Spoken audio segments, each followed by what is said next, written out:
നമസ്കാരം. SSC GD പരീക്ഷ എഴുതിയ കുട്ടികൾക്ക് വേണ്ടി മാത്രമുള്ളൊരു വീഡിയോ ആണ്. നിങ്ങൾ മാർക്ക് കാൽക്കുലേറ്റ് ചെയ്തിട്ടുണ്ട്. വലിയ ധർമ്മസങ്കടത്തിലാണുള്ളത്. Sir 60 mark general, sir 70 mark OBC എന്നൊക്കെ പറഞ്ഞ് ഒരുപാട് മെസ്സേജുകൾ വരുന്നുണ്ട്. ഒന്നിനും റിപ്ലൈ തരാനുള്ള ഒരു സമയമോ അവസരമോ കിട്ടുന്നില്ല എന്നുള്ള ഒരു സത്യസന്ധമായിട്ടുള്ള കാര്യമാണ്. റിപ്ലൈ തരാനുള്ളൊരു മാനസികാവസ്ഥയിലുമല്ല. കാരണം നിങ്ങളുടെ വേക്കൻസീസ് എത്രയാണെന്നും നിങ്ങളുടെ മാർക്ക് എത്രയാണെന്നൊക്കെ 2-3 ദിവസമായിട്ട് നോക്കിക്കൊണ്ടേ ഇരിക്കുകയായിരുന്നു. നമ്മുടെ ടീം ദിശ മുഴുവനായിട്ടും നിങ്ങളുടെ മാർക്കിൻ്റെ പിന്നാലെ തന്നെയായിരുന്നു. അപ്പോൾ കട്ട് ഓഫ് പറഞ്ഞ സമയത്തും ഒരുപാട് ആൾക്കാർ സങ്കടപ്പെടുന്ന കണ്ടു, ഒരുപാട് ആൾക്കാർ ദേഷ്യപ്പെടുന്ന കണ്ടു. നിങ്ങളോട് പറയാനുള്ള കാര്യം, കട്ട് ഓഫ് എന്ന് പറഞ്ഞ കാര്യം പറഞ്ഞിട്ടുള്ളത് എന്തിനു വേണ്ടി മാത്രമാണ്? നിങ്ങൾ തന്നിട്ടുള്ള കണക്ക് പ്രകാരം ഈ കട്ട് ഓഫ് വരാൻ സാധ്യതയുണ്ട് എന്ന് മാത്രമാണ് പറഞ്ഞത്. അതിൽ ഒരുപാട് ഫാക്ടേഴ്സ് ഉണ്ട്. അതെന്തെങ്കിലുമൊക്കെ ആവട്ടെ, നിങ്ങൾക്കിപ്പോൾ കുറച്ച് മാർക്ക് കിട്ടിയിട്ടുണ്ട്. 60-ൽ താഴെയാവാം, 60-ൻ്റെ 70-ൻ്റെ ഇടയിലാവാം, അല്ലെങ്കിൽ ഒരു 70-ൻ്റെ മുകളിലേക്കുള്ള മാർക്കാവാം. ഇപ്പോൾ ഇതിൽ ഏതെങ്കിലും ഒരു സെക്ടറിലാണ് നിങ്ങൾ ഉള്ളതെന്നുണ്ടെങ്കിൽ നിങ്ങൾ ഇനി എന്ത് ചെയ്യണം? ഇതാണ് നമ്മുടെ പ്രശ്നം. ഇനി എന്ത് ചെയ്യണം എന്നറിയില്ല.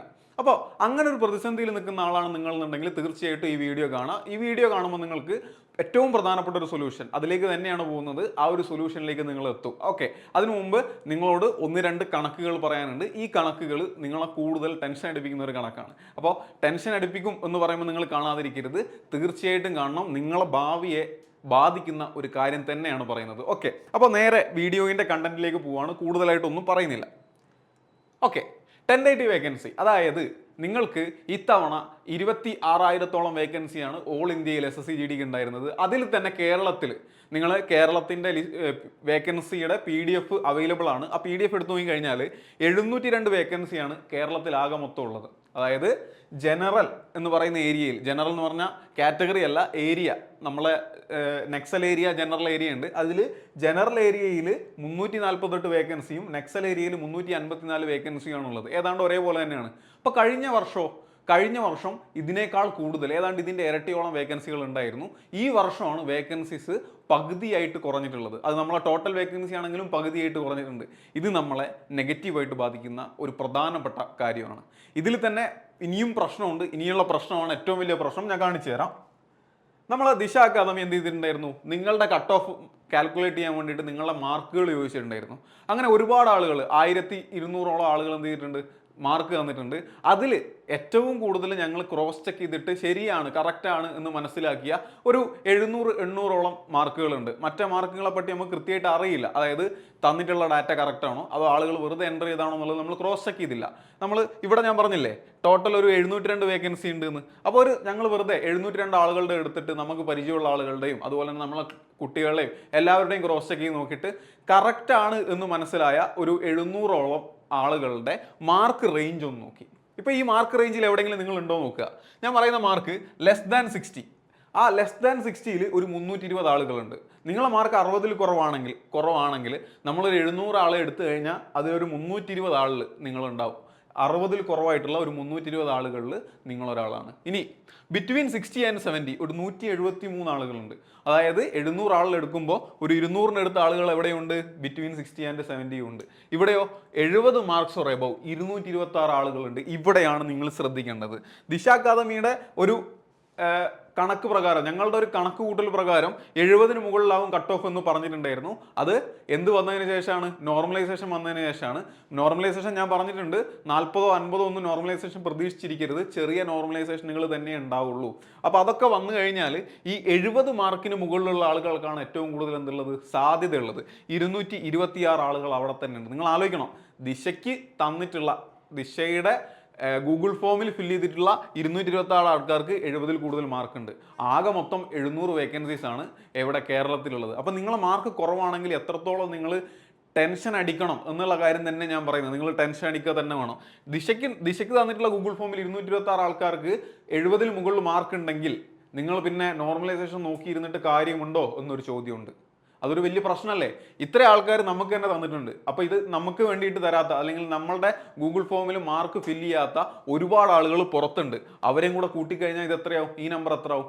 ഇത് വളരെ ചെറിയ നമ്പറിൽ തന്നെ 200-ൽ പുറത്ത് ആളുകൾക്ക് 70-ൽ കൂടുതൽ മാർക്ക് ഉണ്ടെങ്കിൽ അത് നമുക്കൊരു പ്രതിസന്ധി തന്നെയാണ്. നിങ്ങളത് മനസ്സിലാക്കിക്കൊള്ളുക. എന്ന് പറഞ്ഞാൽ നമ്മൾ റിസ്കിലാണ്. 70-ൽ താഴെ മാർക്കാണെങ്കിൽ നിങ്ങൾക്ക് റിസ്ക് ഉണ്ട്. ഇപ്പോഴത്തെ കാൽക്കുലേഷൻ വെച്ച് റിസ്കിൽ തന്നെയാണ്. അപ്പോൾ ഇനി നിങ്ങൾ എന്ത് ചെയ്യേണ്ട, പേഴ്സണൽ മെസ്സേജ് അയച്ചിട്ടോ അല്ലെങ്കിൽ വിളിച്ചു ചോദിച്ചിട്ടോ നിങ്ങളെ മാർക്കിൻ്റെ ഐഡിയ വെച്ചിട്ടുള്ള ഒരു രീതിയിലേക്ക് പോകണ്ട. ഇതാണ് സത്യസന്ധമായിട്ടുള്ള കാര്യം. എന്ത്, ഇത്രയും ആളുകൾക്ക് നല്ല മാർക്കുണ്ട്, ഇത്രയും ഒരു പേഴ്സൻറ്റേജ് ആളുകൾക്ക് നല്ല മാർക്ക് കിട്ടിയിട്ടുണ്ട്. ഇനി ഇവിടെ തന്നെ നമ്മൾ മനസ്സിലാക്കേണ്ട കാര്യം, ഈ 173 ആൾക്കാരില്ലേ 70-ൻ്റെ 60-ൻ്റെ ഇടയിലുള്ള അവരുടെ കാര്യമാണ് ഏറ്റവും വലിയ പ്രതിസന്ധി. അവർക്ക് അറിയില്ല ഇനി മുന്നോട്ട് പഠിക്കണോ അതോ ഇവിടെ തന്നെ സ്റ്റിക്ക് ചെയ്ത് നിൽക്കണോ, ഇത് നോക്കി നിൽക്കണോ, അറിയില്ല. ഇതിൻ്റെ താഴേക്കുള്ള ആളുകളോ അവരും സംശയത്തിൽ തന്നെയാണ്. അഥവാ നോർമലൈസേഷൻ നല്ലപോലെ കിട്ടിയാലോ, അഥവാ കട്ട് ഓഫ് കുറഞ്ഞാലോ. അപ്പോൾ ഈ ആളുകളോട്, ഈ 2 ആളുകളോട് എനിക്ക് ഏറ്റവും കാര്യമായിട്ട് പറയാനുള്ള കാര്യം, നിങ്ങൾ ഇനി SSC GD നോക്കിയിരിക്കരുത്. SSC GD നോക്കിയിരിക്കരുതെന്ന് തന്നെ നിങ്ങളെ മുഖത്ത് നോക്കി പറയുകയാണ്. കാരണം നിങ്ങൾക്ക് SSC GD കിട്ടാത്തതുകൊണ്ടല്ല, 2024 SSC GD നിങ്ങൾക്കും കൂടെ ഉള്ളത് തന്നെയാണ്. നിങ്ങൾക്ക് കിട്ടണം തന്നെയാണ് ആഗ്രഹിക്കുന്നത്. പക്ഷേ അത് മാത്രം പ്രതീക്ഷിച്ചിരിക്കരുത്. ആ പ്രതീക്ഷിച്ച് നിങ്ങൾ ഒരു മാസം ഇരുന്ന് കഴിഞ്ഞാൽ നിങ്ങൾക്ക് ഒരു മാസം നഷ്ടമാവുക തന്നെയാണ് ചെയ്യുന്നത്. നമുക്ക് അടുത്തൊരു സ്റ്റേജിലേക്ക് പോകാനുണ്ട്, അതിനെപ്പറ്റി ഞാൻ പറയാം. ഇനി അടുത്ത ഈ പ്രതീക്ഷിച്ചിരിക്കുന്ന ആളുകളോട്, അതായത് കട്ട് ഓഫ് ക്ലിയർ ചെയ്യും എന്ന് നമ്മൾ പറയുന്ന 226 ആളുകൾ, ആ ആളുകളോട് പറയാനുള്ള ഏറ്റവും പ്രധാനപ്പെട്ട കാര്യം, ഒരു പ്രശ്നം കൂടെ, മറ്റൊരു ഫാക്ടർ കൂടെ അവിടെ നിൽക്കുന്നുണ്ട്. വേറൊന്നല്ല, ചിലപ്പോൾ നമ്മളെ കട്ട് ഓഫ് നല്ല കുറവായിരിക്കും. അതായത് ആർമി എക്സാമുകൾക്ക് കട്ട് ഓഫ് പൊതുവെ കുറവാണ് വരാറുള്ളത്. അങ്ങനെ കട്ട് ഓഫ് കുറഞ്ഞു കഴിഞ്ഞിട്ടുണ്ടെങ്കിൽ ഒരുപാട് ആളുകളെ ഫിസിക്കലിന് വേണ്ടി സെലക്ട് ചെയ്യും. അതിൽ മാർക്ക് കുറഞ്ഞ ആളുകളെ സെലക്ട് ചെയ്യും, മാർക്ക് കൂടിയ ആളുകളെ സെലക്ട് ചെയ്യും. ഇവിടെ നിങ്ങൾക്കാണ് പ്രശ്നം. കാരണം അവിടെ പിന്നെ മാർക്കിന് വിലയില്ല. ഫിസിക്കൽ ഒരുപാട് ആളുകളെ സെലക്ട് ചെയ്താൽ അതിൽ നിന്ന് കുറച്ച് ആളുകളെ മാത്രം എന്ത് ചെയ്യും, ഫിസിക്കലി കഴിഞ്ഞിട്ടുള്ള സ്റ്റേജിലേക്ക് സെലക്ട് ചെയ്യും. അതായത് ഫിസിക്കലിൽ നിങ്ങൾക്ക് മാർക്ക് കൂടുതലാണെങ്കിലും കുറവാണെങ്കിലും ചിലപ്പോൾ റിജക്റ്റ് ആവാൻ ചാൻസ് ഉണ്ട്. ഫിസിക്കൽ അത്യാവശ്യം നല്ല കട്ടിയാവും. അത്രയും ആളുകൾ വരുമ്പോൾ ഫിസിക്കലും എന്തായി മാറും, കട്ടിയായിട്ട് മാറും, നമുക്ക് പുറത്തു പോകേണ്ടി വരും. അപ്പോൾ ഈ ഒരു കേസ് വന്നിട്ടുണ്ടെങ്കിൽ ഈ ആളുകൾ, അതായത് മാർക്ക് കൂടിയ ആളുകൾ ഡേഞ്ചറിലാണ്. ഇത് നിങ്ങൾ ഓർത്ത് വെച്ചിട്ടുണ്ടാവണം. ഇനി ഈ മാർക്ക് കുറഞ്ഞ ആളുകളോട് പറയാനുള്ള എന്താ, നിങ്ങൾ ഇനി എന്ത് ചെയ്യരുത്, ഈ എക്സാമിന്, ഈ റിസൾട്ടിന് വേണ്ടി കാത്തിരിക്കരുത്. നിങ്ങളത് മറന്നേക്കുക. ഇനി അഥവാ വന്നിട്ടുണ്ടെങ്കിൽ അത് നിങ്ങളുടെ ഭാഗ്യം എന്ന് മാത്രം വിചാരിക്കുക. ഇപ്പം അതിനെപ്പറ്റി മറന്നേക്കുക. ഇനി അത് എക്സ്പെക്ട് ചെയ്തിരിക്കരുത്. നമ്മളൊരു കാര്യം എക്സ്പെക്ട് ചെയ്തിരുന്നിട്ടുണ്ടെങ്കിലാണ് നമുക്കത് കിട്ടിയില്ലെങ്കിൽ ഒരുപാട് സങ്കടം ഉണ്ടാക്കുക. നിങ്ങൾക്ക് കിട്ടണം എന്ന് തന്നെയാണ് നമ്മളെ ആഗ്രഹം. അങ്ങനെയാണെങ്കിൽ പോലും നിങ്ങളത് എക്സ്പെക്ട് ചെയ്യരുത് എന്ന് മാത്രമാണ് ഇപ്പോൾ പറയുന്നത്. അത് നിങ്ങളുടെ നല്ലതിന് വേണ്ടിയിട്ടാണ് എന്ന് മനസ്സിലാക്കുക. ഇനി ഇവിടെ നമുക്ക് എന്ത് ചെയ്യാൻ പറ്റും? ഇപ്പം 3 സെറ്റ് ഓഫ് ആൾക്കാരെ ഞാൻ പറഞ്ഞു. 3 സെറ്റ് ഓഫ് ആൾക്കാർക്കുള്ള സൊല്യൂഷനും ഞാൻ പറഞ്ഞുതരാം. ഒറ്റ സൊല്യൂഷനാണുള്ളത്. ഇവിടെ ആദ്യത്തെ ആൾക്കാർ റിസ്ക് ആണ്. രണ്ടാമത്തെ ആൾക്കാർ SSC GD എക്സാമിനെ പറ്റി, ഇനി 2024 എക്സാമിനെ പറ്റി ഇനി ചിന്തിക്കുക പോലും വേണ്ടെന്നും പറഞ്ഞു. ഇനി ഇതിനുള്ള സൊല്യൂഷൻ ഞാൻ പറഞ്ഞുതരാം. സൊല്യൂഷൻ എന്താണ് അടുത്തായിട്ട് ചെയ്യേണ്ടത് നോക്കിക്കോ. വളരെ സിമ്പിളായിട്ടുള്ള കാര്യമാണ്. വളരെ സിമ്പിളായിട്ട് നിങ്ങൾക്ക് എൻ്റെ പിന്നിൽ കാണാൻ പറ്റും. ഞാൻ സ്ഥിരമായിട്ട് പറയുന്നതാണ്, നമ്മുടെ ഏത് ടീച്ചർ വന്നാലും സ്ഥിരമായിട്ട് പറയുന്ന കാര്യമാണ് RPF 2024. RPF 2024 എന്ന് പറയുന്ന ഓപ്ഷൻ എന്തുകൊണ്ട് സെലക്ട് ചെയ്യണം? നിങ്ങൾക്ക് മാർക്ക് കൂടുതലാണെങ്കിൽ ഒരു റിസ്ക് അവിടെ നിൽക്കുന്നുണ്ട്. ഫിസിക്കലിൽ നിങ്ങൾ ഔട്ട് ആവാൻ ചാൻസ് ഉണ്ട്. മെഡിക്കൽ ഉണ്ട്. ഒരിക്കലും നമ്മളുടെ ജീവിതത്തെ ഒരു മെഡിക്കലിന് നമുക്ക് ഭാഗ്യം ഉണ്ടാവും, മെഡിക്കലിന് നമുക്ക് കയറാൻ പറ്റും എന്ന് വിചാരിച്ച് അടുത്ത എക്സാമിന് വേണ്ടി പഠിക്കാതെ ഇരിക്കരുത്. അല്ലെങ്കിൽ ഫിസിക്കൽ എനിക്ക് ഈസി ആയിട്ട് ക്ലിയർ ചെയ്യാൻ പറ്റും എന്ന് വിചാരിച്ച് എക്സാമിന് വേണ്ടി പഠിക്കാതെ ഇരിക്കരുത്. അങ്ങനെ ഇരുന്ന് കഴിഞ്ഞിട്ടുണ്ടെങ്കിൽ നമ്മൾ പിന്നീട് റിഗ്രറ്റ് ചെയ്യേണ്ടി വരും. ഇനി നിങ്ങൾക്ക് അത് കിട്ടിയിട്ടുണ്ടെങ്കിൽ തന്നെ കൂടുതൽ പഠിക്കുന്നത് എന്തുകൊണ്ടും നല്ലതാണ്. അതുകൊണ്ട് നിങ്ങൾ RPF 2024 പഠിക്കണം. ഇനി ഈ 60-നും 70-നും ഒക്കെ ഇടയിലുള്ള ആളുകളും 60-ന് താഴെയുള്ള ആളുകളും എന്ത് ചെയ്യണം? മസ്റ്റായിട്ടും RPF 2024 പരീക്ഷയ്ക്ക് വേണ്ടി പഠിച്ചിട്ടുണ്ടാവണം. നല്ലൊരു അവസരമാണ്. നിങ്ങൾക്ക് ഇംഗ്ലീഷ് ആയിരിക്കും ചിലപ്പോൾ പ്രശ്നമായിട്ടുണ്ടാവുക, അല്ലേ? മാർക്ക് കുറഞ്ഞു പോയിട്ടുണ്ടാവുക ഇംഗ്ലീഷിലാണ്. ആ ഇംഗ്ലീഷ് ഇവിടെ ഇല്ല, നമ്മൾ ഓൾറെഡി പഠിച്ചിരിക്കുകയാണ്. 60 മാർക്ക് SSC GD പരീക്ഷയ്ക്ക് സ്കോർ ചെയ്യാന്ന് പറഞ്ഞാൽ വലിയ കാര്യമാണ്. അത് നിങ്ങൾക്ക് പറ്റുമെങ്കിൽ RPF നിങ്ങൾക്ക് അതിൽ കൂടുതൽ മാർക്ക് സ്കോർ ചെയ്യാൻ പറ്റും. കാരണം അവിടെ ഇംഗ്ലീഷ് ഇല്ല. അപ്പോൾ നിങ്ങൾ കുറച്ചും കൂടെ വൃത്തിയായിട്ട് ആ പാറ്റേൺ വിടാതെ, ആ ഒരു ടച്ച് വിടാതെ ഒന്നും കൂടെ പഠിച്ചാൽ മതി. അത് മാത്രമാണ് നമുക്കുള്ള അവസരം. അല്ല, നമുക്ക് SSC GD 2024-25 വരുന്നുണ്ട്. ഈ ഡിസംബറോടെ 2024 ഡിസംബറിൽ ഒരു SSC GD കൂടെ വരുന്നുണ്ട്. അതുകൊണ്ട് നമ്മൾ ടെൻഷനിലാണെങ്കിൽ, കിട്ടുമോ ഇല്ലയോ എന്നുള്ള സംശയത്തിലാണെങ്കിൽ, ഈ ബൗണ്ടറിയിൽ നിൽക്കുന്ന ആൾക്കാരാണെങ്കിൽ ഈ 2 ആൾക്കാരെ മുറുകെ പിടിച്ചോളുക. ഈ പ്രാവശ്യം കിട്ടിയില്ലെങ്കിൽ അടുത്ത പ്രാവശ്യം തീർച്ചയായിട്ടും കിട്ടും. ഈ പ്രാവശ്യം കിട്ടൂല എന്നല്ല പറയുന്നത്, കിട്ടുന്നില്ല എന്ന് തന്നെ വിചാരിക്കുക. അങ്ങനെ വിചാരിച്ചിട്ടുണ്ടെങ്കിൽ മാത്രമേ നമുക്ക് ജീവിതത്തിൽ രക്ഷപ്പെടാൻ പറ്റുള്ളൂ. ഓക്കെ, ഇനി എപ്പോഴാണ് RPF 2024 വരുന്നത്? നോട്ടിഫിക്കേഷൻ ഉടനെ വരാൻ പോവുക. ഈ വരുന്ന ദിവസം തൊട്ടടുത്ത ദിവസം തന്നെ നോട്ടിഫിക്കേഷൻ വരും. ഇനി SSC GDന്റെ കാര്യം എങ്ങനെയാണ്? SSC GD നോട്ടിഫിക്കേഷനിൽ ഓഗസ്റ്റ് സെപ്റ്റംബർ വരെ അവസരമുണ്ട്. അപ്പോൾ അന്നേരത്തേക്കും പഠിച്ചാൽ പോരാ. നമ്മൾ കഴിഞ്ഞ നവംബറിന് മുന്നേ ആയിട്ട് SSC GDന്റെ പ്രിപ്പറേഷൻ സ്റ്റാർട്ട് ചെയ്തതാണ്. എന്നിട്ടാണ് ഇപ്പോൾ ഒരുപാട് കുട്ടികൾക്ക് 100-120 മാർക്ക് കിട്ടിയത്. അപ്പോൾ നിങ്ങൾക്കൊരു സങ്കടമുണ്ട്, എനിക്ക് കഴിഞ്ഞ പ്രാവശ്യം നേരത്തെ തുടങ്ങാൻ പറ്റിയിട്ടില്ല.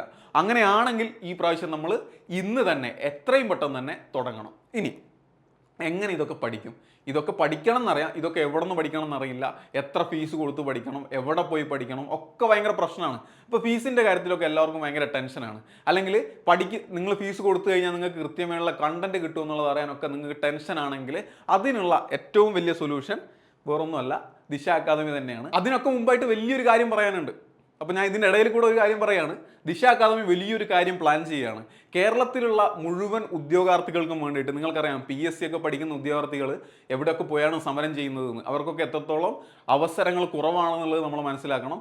അങ്ങനെയുള്ള ആളുകളും അതുപോലെ തന്നെ നമ്മുടെ നാട്ടിലെ കുട്ടികൾക്ക് SSCനെ പറ്റി അറിയില്ല, അങ്ങനെയുള്ള കുട്ടികളിലേക്കും ഒരുപാട് ജോലി എത്തിക്കാൻ വേണ്ടിയിട്ട് ഞങ്ങൾ കഷ്ടപ്പെട്ടുകൊണ്ടിരിക്കുകയാണ്. അതിൻ്റെ ഭാഗമായിട്ടൊരു വലിയ പ്ലാനാണ് വരുന്നത്. നിങ്ങളൊക്കെ ആ പ്ലാനിൻ്റെ ഭാഗമാണ്. നമ്മൾ ആ പ്ലാനിൻ്റെ ഒരു ചെറിയ കഷ്ണം എവിടെ SSC GD 2024 ശ്രമിച്ചിട്ടുണ്ട്. ഇനി നമ്മളത് വലിയ സ്കെയിലിലേക്ക് കേരളത്തിൽ മുഴുവനായിട്ട് ഇംപ്ലിമെൻറ്റ് ചെയ്യാൻ പോവുകയാണ്. തീർച്ചയായിട്ടും നിങ്ങളും അതിൻ്റെ ഒരു ഉപഭോക്താവ് തന്നെയാണ്. അപ്പോൾ നിങ്ങളും കൂടെ എന്ത് ചെയ്യുക, ഇനിയും കാര്യമായ സപ്പോർട്ട് ദിശ അക്കാദമിക്ക് തരിക. ഇതുവരെ തന്ന രീതി എങ്ങനെയാണോ അതുപോലെ തന്നെ ഇനിയും തരിക. തീർച്ചയായിട്ടും നിങ്ങളും നിങ്ങളുടെ കുടുംബത്തിലുള്ള ഒരാളും കൂടെ, അതായത് നിങ്ങൾ അനിയനോ ചേട്ടനോ ആരെങ്കിലുമൊക്കെ ആയിരിക്കും, അങ്ങനെയുള്ള ആളുകളും കൂടെ തീർച്ചയായിട്ടും ദിശ അക്കാദമിയുടെ നമ്മളുടെ ഏറ്റവും പുതിയൊരു പ്ലാൻ വഴി ജോലി തീർച്ചയായിട്ടും വാങ്ങും എന്നുള്ളത് നിങ്ങൾ ഉറപ്പിച്ചോളുക. അപ്പോൾ അതിനുവേണ്ടി നിങ്ങൾ തീർച്ചയായിട്ടും കാത്തിരിക്കണം. അതിൻ്റെ ഓരോ സ്റ്റെപ്പിനെ പറ്റിയാണ് ഞാൻ പറഞ്ഞു വരുന്നത്. അതിൻ്റെ ആദ്യത്തെ സ്റ്റെപ്പ് എന്താ? അതാണ് ഞാൻ നേരത്തെ പറഞ്ഞ RPF എക്സാം എങ്ങനെ പ്രിപ്പയർ ചെയ്യണമെന്ന് ചോദിച്ചു. നിങ്ങളൊന്നും ചിന്തിക്കേണ്ട, ഈ ലോകത്ത് വേറെ എവിടേക്കും നിങ്ങൾ പോകണ്ട, ദിശ അക്കാദമിയിലേക്ക് വന്നാൽ മതി. എന്ന് പറഞ്ഞാൽ നിങ്ങൾക്ക് പല പ്രശ്നങ്ങളുള്ള ആൾക്കാരുണ്ട്. എനിക്ക് സാമ്പത്തികമായി ബുദ്ധിമുട്ടുണ്ട്, എനിക്ക് സമയമില്ല, എനിക്ക് ദിശ അക്കാദമിയിൽ വരെ വന്ന് പഠിക്കാൻ സമയമില്ല എന്നൊക്കെ ആണെങ്കിൽ നിങ്ങൾ എന്ത് ചെയ്യുക? ദിശ ആർമി എക്സാംസിൻ്റെ ഒരു യൂട്യൂബ് ചാനലുണ്ട്. നിങ്ങൾ ആ ചാനൽ കയറി പഠിച്ചാൽ മതി. RPF എക്സാം നിങ്ങൾക്ക് പഠിക്കാൻ പറ്റും. 100% നിങ്ങൾക്ക് എക്സാമിന് നല്ല മാർക്ക് വാങ്ങാനും പറ്റും. ദിശയുടെ യൂട്യൂബ് ചാനൽ വഴി 133 മാർക്ക് വരെ വാങ്ങിയ കുട്ടികൾ എന്ത് ചെയ്തിട്ടുണ്ട്, നമുക്ക് ഡാറ്റ തന്നിട്ടുണ്ട്. 133 മാർക്ക് SSC GDക്ക് വാങ്ങാൻ നിങ്ങൾക്കും കഴിയുമായിരുന്നു. നിങ്ങൾ സമയത്ത് സ്റ്റാർട്ട് ചെയ്തില്ല, അല്ലെങ്കിൽ കൺസിസ്റ്റൻ്റ് ആയിട്ട് നിന്നില്ല. ഓക്കെ, അല്ലെങ്കിൽ നിങ്ങൾക്ക് എന്തുണ്ടായിരുന്നില്ല, ബേസ് ഉണ്ടായിരുന്നില്ല. അപ്പോൾ അങ്ങനെ ബേസ് ഉള്ള കൺസിസ്റ്റൻ്റ് ആയിട്ട് പഠിക്കാൻ പറ്റുന്ന, വീട്ടിൽ അതിനുള്ള സൗകര്യങ്ങളുള്ള ആൾക്കാർ എന്ത് ചെയ്തോളുക, ദിശ ആർമി എക്സാംസിൻ്റെ യൂട്യൂബ് ചാനൽ കണ്ട് പഠിച്ചോളൂ. അവിടെ ഓൾറെഡി ക്ലാസ്സുകൾ സ്റ്റാർട്ട് ചെയ്തിട്ടുണ്ട്. ഇനി അല്ലെങ്കിലോ നിങ്ങൾക്ക് ദിശയുടെ ഒരു ഓൺലൈൻ ആപ്പ് ഉണ്ട്. നിങ്ങൾക്ക് കൺസിസ്റ്റൻസി പ്രശ്നം ഉണ്ടെങ്കിൽ ദിശയുടെ ഒരു ഓൺലൈൻ ആപ്പ് ഉണ്ട്.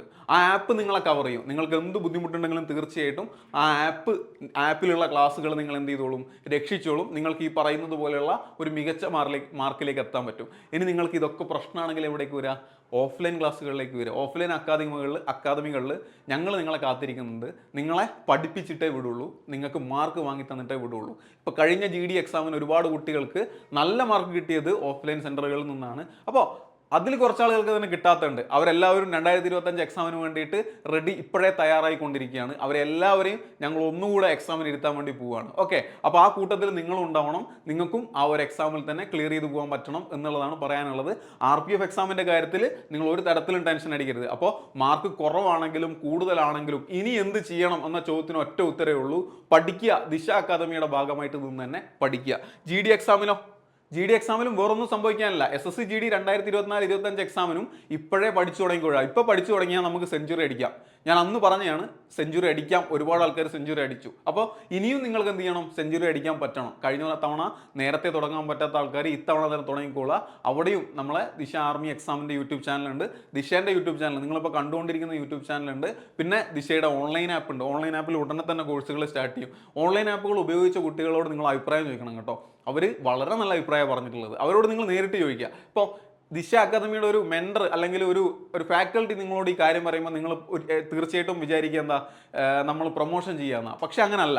നിങ്ങൾ ആ കുട്ടികളോട് ചോദിക്കുക. നിങ്ങൾ എവിടെയും നമ്മുടെ പരസ്യങ്ങൾ കാണുന്നില്ലല്ലോ, നിങ്ങളാണ് ഞങ്ങളുടെ പരസ്യം എന്ന് പറയുന്നത്. അപ്പോൾ ആ ആപ്പ് ഉപയോഗിച്ചിട്ടുള്ള കുട്ടികളോട് നിങ്ങൾ ചോദിച്ചു നോക്കുക. അവർ പറയും, അവർ സത്യസന്ധമായ കാര്യം പറയും, നിങ്ങൾക്ക് അത് ഉപകാരപ്പെടുന്നുണ്ടോ ഇല്ലയോ എന്നുള്ളത് നിങ്ങൾ ചോദിച്ചു മനസ്സിലാക്കിയതിന് ശേഷം തീർച്ചയായിട്ടും അത് ഉപയോഗപ്പെടുത്തുക. ഇതൊക്കെ കേരളത്തിലെ ഏറ്റവും കുറഞ്ഞ ഫീസിൽ നിങ്ങൾക്ക് വേണ്ടി തരുന്നത് വേറെ എവിടെയും നിങ്ങൾക്ക് കാണാൻ കഴിയില്ല. വേറെ എവിടെയും ഇല്ലാത്തൊരു ഫീസിലാണ് തരുന്നത്. അത് ഏറ്റവും മോശം ക്വാളിറ്റി ആയതുകൊണ്ടല്ല, നിങ്ങൾക്ക് എല്ലാവർക്കും ജോലി കിട്ടണം എന്നുള്ളത് കൊണ്ട് തന്നെയാണ്. അപ്പോൾ ഇവിടെ ഒന്നും ബിസിനസ് എന്നുള്ളൊരു കാര്യം മാത്രമല്ല, അത് മാത്രമൊന്നുമല്ല ഇവിടെ നടക്കുന്നത്. തീർച്ചയായിട്ടും നിങ്ങൾക്ക് നല്ലത് വരാൻ വേണ്ടിയിട്ടുള്ള എല്ലാ കാര്യങ്ങളും അത് നിങ്ങൾക്ക് തന്നെ മനസ്സിലാവുന്നുണ്ടല്ലോ അല്ലേ.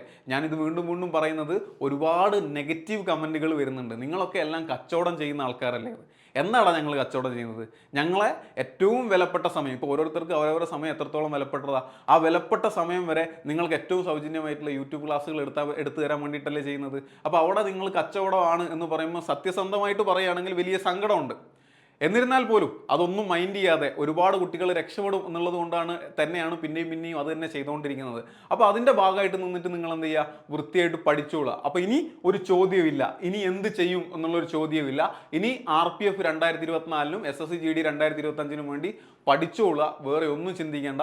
നിങ്ങളെ മാർക്ക് എന്തോ ആവട്ടെ, നിങ്ങൾ കൂടിയ മാർക്ക് കിട്ടിയാൽ ഫിസിക്കൽ ബാക്കിയുണ്ട്, മെഡിക്കൽ ബാക്കിയുണ്ട്. അതുകൊണ്ട് ഒരിക്കലും നിങ്ങളുടെ ഭാഗ്യം ഒരു ഫിസിക്കലിനോ മെഡിക്കലിനോ വേണ്ടി വെക്കാതെ പഠിച്ചോളുക. നിങ്ങൾക്ക് മാർക്ക് കുറവാണെങ്കിൽ SSC/GD 2024 കിട്ടില്ല എന്ന് മനസ്സിൽ ഉറപ്പിക്കുക, എന്നിട്ട് പഠിച്ചു തുടങ്ങിക്കോളാം. തീർച്ചയായിട്ടും ഇനിയുള്ള ദിവസങ്ങൾ നിങ്ങൾ വൃത്തിയായിട്ട് പഠിച്ചിട്ടുണ്ടെങ്കിൽ നിങ്ങൾ ഒരിക്കലും റിഗ്രറ്റ് ചെയ്യേണ്ടി വരില്ല. നിങ്ങളെ സമയം ഒരിക്കലും എന്ത് ചെയ്യില്ല, നഷ്ടപ്പെടില്ല. അപ്പോൾ ഒരു പ്രാവശ്യം കൂടെ, ഒരു തവണ കൂടെ പറയുകയാണ്, ഇന്നു മുതൽ നമുക്ക് പഠിച്ചു തുടങ്ങാം. അപ്പോൾ ഓൾ ദ ബെസ്റ്റ്, ഒരു പ്രാവശ്യം കൂടെ ഓൾ ദ ബെസ്റ്റ് പറഞ്ഞുകൊണ്ട് നിർത്താം.